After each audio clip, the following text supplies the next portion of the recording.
Bây giờ mình đổi gió chút nha, không hướng dẫn lái xe nữa mà hướng dẫn cách thắt cà vạt ha. Các bạn lấy hai cái đầu bằng nhau ha. Đây là một cái trung điểm nè, chọn lên đây, cái dây lớn bỏ trên cái dây nhỏ. Rồi, có nghĩa là một bên trái quấn vòng, bên phải quấn vòng,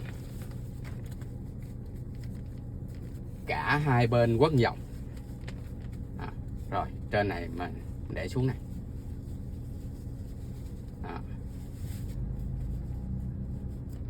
Kéo mạnh cái này xuống. Bây giờ lái taxi xanh nè, xe buýt nè, phi công cũng còn thắt cà vạt nữa mà. Các bạn kéo xuống, kéo mạnh xuống.